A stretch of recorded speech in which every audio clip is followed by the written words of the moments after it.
Assalamualaikum warahmatullahi wabarakatuh. Hai adik-adik semua, selamat pagi. Bagaimana kabarnya hari ini? Semoga selalu dalam keadaan sehat.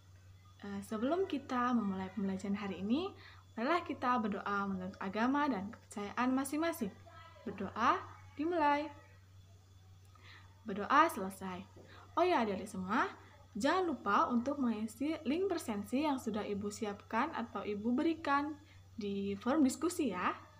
Nah, adik-adik semua, kira-kira masih ingat nggak apa sih materi pada pertemuan sebelumnya?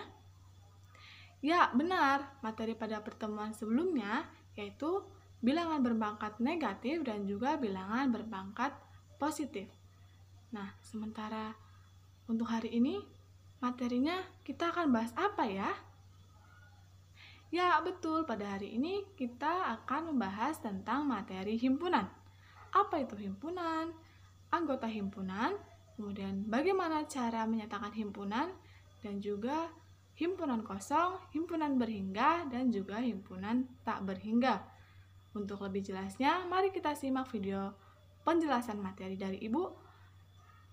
Check it out!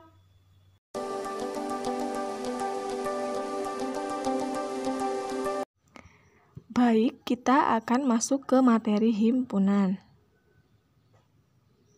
Tujuan pembelajaran pada hari ini yaitu adik-adik semua itu dapat memahami himpunan, anggota himpunan, kemudian cara menyatakan himpunan, dan himpunan berhingga, tak berhingga, dan juga himpunan kosong. Selanjutnya, di sini terdapat sebuah gambar Pulau Sumatera. Nah, perhatikan gambar berikut.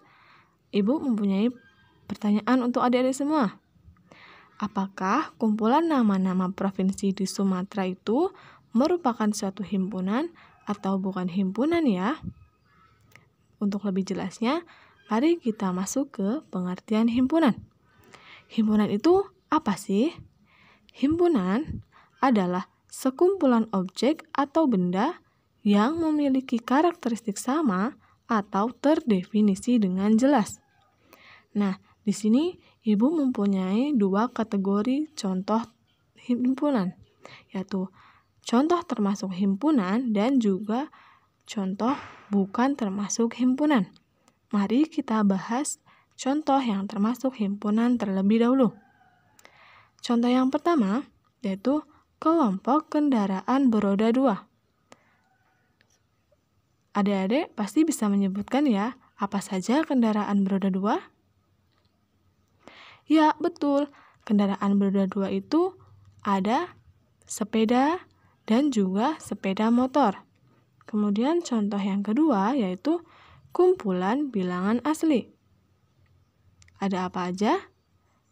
Yaitu 1, 2, 3, dan seterusnya. Nah, untuk contoh yang ketiga yaitu kelompok hewan berkaki 4. Adik-adik pasti juga bisa menyebutkan ya, apa saja hewan berkaki 4? Ya, betul. Ada sapi, ada kambing, ada kerbau, dan lain-lain ya. Kemudian kita masuk ke contoh bukan termasuk himpunan. Yang pertama yaitu kumpulan mobil bagus. Misal nih, mobil A itu bagus untuk Ibu, menurut Ibu ya.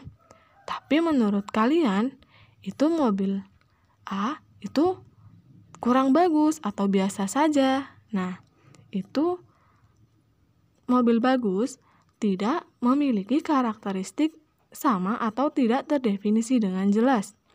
Untuk contoh yang kedua, kelompok hewan yang lucu. Ini juga hampir sama dengan yang mobil bagus. Misalnya, kelinci itu menurut kalian lucu.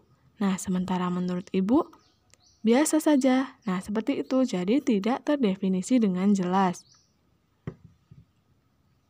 Untuk contoh yang ketiga, yaitu kumpulan buku yang menarik untuk dibaca. Itu juga sama ya. Tidak terdefinisi dengan jelas. Karena misal buku A itu menarik untuk dibaca sama Ibu ya. Tapi menurut kalian tidak menarik. Nah, seperti itu. Jadi, himpunan itu adalah sekumpulan objek atau benda yang memiliki karakteristik sama atau terdefinisi dengan jelas.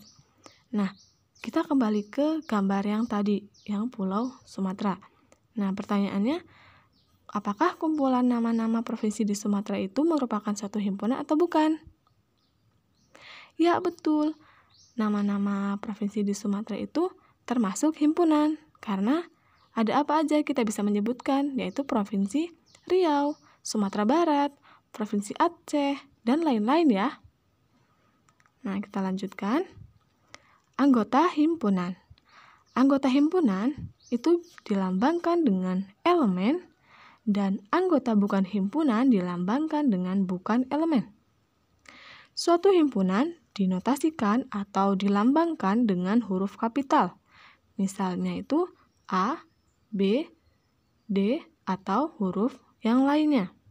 Nah, di sini Ibu punya contoh, yaitu jika A adalah himpunan alat tulis, berarti buku adalah elemen dari A, tetapi kursi itu bukan elemen dari A.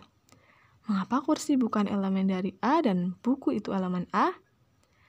Buku merupakan alat tulis, jadi termasuk himpunan dari A. Sementara kursi itu bukan himpunan alat tulis, jadi kursi bukan elemen dari A. Selanjutnya, cara menyatakan himpunan. Ada 3 cara, yaitu metode tabulasi, metode bersyarat, dan juga metode deskripsi. Nah, jika diketahui himpunan bilangan cacah kurang dari 5 yang dilambangkan dengan himpunan B, maka kita dapat menyatakan himpunannya dalam 3 metode tersebut. Yang pertama yaitu metode tabulasi. Apa itu metode tabulasi? Metode tabulasi adalah menyatakan himpunan dengan mendaftarkan anggota-anggotanya. Contohnya ini dari himpunan B merupakan bilangan cacah kurang dari 5, yaitu B sama dengan kurung kurawal 0, 1, 2, 3, 4. Dengan metode tabulasi itu mendaftarkan anggota-anggotanya. Kemudian metode yang kedua yaitu metode bersyarat. Apa itu metode bersyarat? Metode bersyarat adalah cara untuk menyatakan himpunan dengan notasi pembentuk himpunan. Contohnya yaitu B sama dengan kurung kurawal X sedemikian hingga X kurang dari 5, di mana X adalah bilangan cacah. Sesuai dengan contoh yang tadi ya. Nah, kemudian metode yang terakhir yaitu metode deskripsi. Apa itu metode deskripsi? Yaitu cara menyatakan himpunan dengan menyatakan himpunan tersebut dengan kata-kata. Nah, contohnya itu B sama dengan bilangan cacah kurang dari 5, yaitu dengan kata-kata. Untuk selanjutnya adalah himpunan berhingga, tak berhingga, dan juga himpunan kosong. Perhatikan himpunan-himpunan berikut, yaitu ada 3 contoh.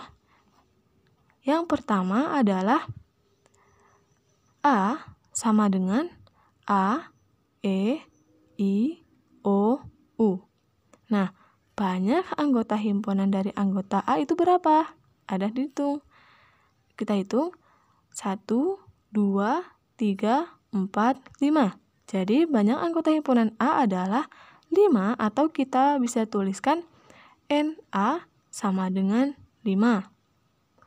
Nah, untuk contoh yang kedua yaitu B sama dengan 1, 3, 5, dan seterusnya. Banyaknya anggota himpunan ada banyak dan tidak bisa dihitung atau tidak terbatas. Karena ini anggotanya masih banyak dan tidak terbatas anggotanya. Seperti itu.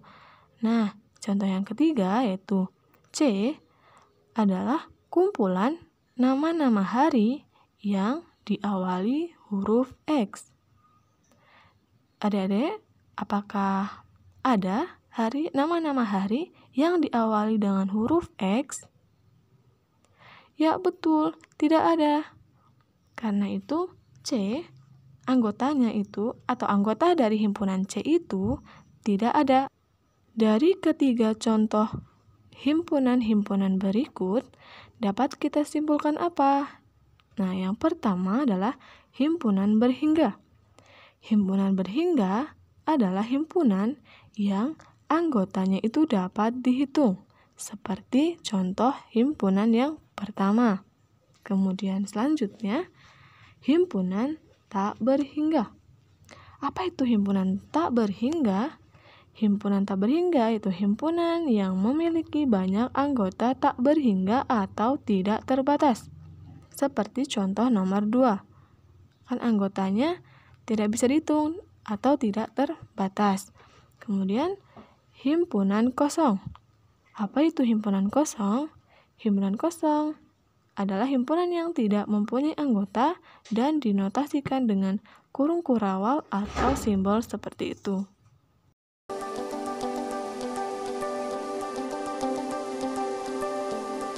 Nah, itu tadi adalah video penjelasan materi dari Ibu. Jika masih ada kesulitan untuk memahami materinya, silahkan bisa tanyakan di forum diskusi yang telah Ibu sediakan ya.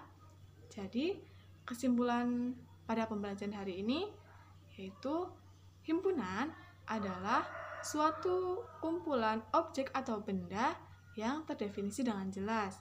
Kemudian anggota himpunan itu biasanya dilambangkan dengan huruf kapital, kemudian elemen dan bukan anggota himpunan itu biasanya bukan elemen. Kemudian cara menyatakan himpunan itu ada 3, yaitu dengan mendaftarkan anggotanya, kemudian menggunakan notasi, dan menggunakan atau menyatakan dengan kata-kata. Kemudian himpunan berhingga yaitu himpunan yang dapat dihitung jumlah anggotanya. Himpunan tak berhingga itu himpunan yang anggota himpunannya itu tidak terbatas atau tak terhingga. Kemudian himpunan kosong itu adalah himpunan yang tidak memiliki anggota. Nah, untuk tugas hari ini, silahkan kerjakan soal nomor 1 dan nomor 2 di buku halaman 72. Sekian dari Ibu, kurang lebihnya mohon maaf. Tetap jaga kesehatan dan selalu semangat ya. Sampai jumpa. Wassalamualaikum warahmatullahi wabarakatuh.